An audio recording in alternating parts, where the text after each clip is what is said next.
La question se pose pour beaucoup de professionnels. Que nous réserve 2023 dans les métiers du froid? La version définitive de la F-Gaz révisée en sera l'un des principaux éléments de réponse.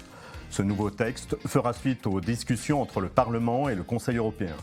Si le durcissement de la réglementation ne fait aucun doute, avec des interdictions et des quotas plus restrictifs, reste à savoir le degré d'exigence imposé par le vote final. Ce qui laisse entrevoir de nombreux volte-face jusqu'au dernier moment. Dans le même temps, la filière se met à l'heure de traque déchets. Et à partir du mois d'avril, il ne sera plus question de tolérance pour l'administration. Nous allons donc continuer à suivre la prise en main de cette plateforme, désormais obligatoire.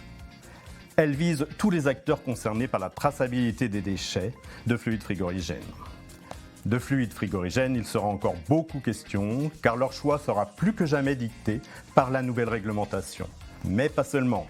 Après l'envolée des coûts de l'électricité en France, rien ne sera plus bon marché. Efficacité et sobriété énergétique deviennent donc indissociables d'une installation réussie. Ces maîtres mots guident le choix de vos témoignages et de nos reportages sur le terrain.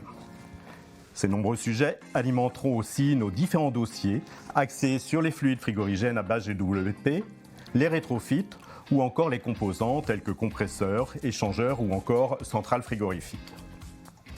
Nous resterons à l'affût des avancées technologiques et des innovations à l'occasion des temps forts de la filière, comme le CFIA, Euroshop ou encore le Congrès international du froid fin août à Paris.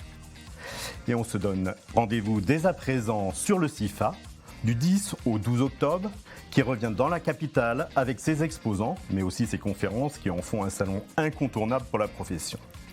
D'ici là, on se retrouve donc dans nos pages, sur notre site, en vidéo, et au travers de notre newsletter hebdomadaire, sans oublier LinkedIn.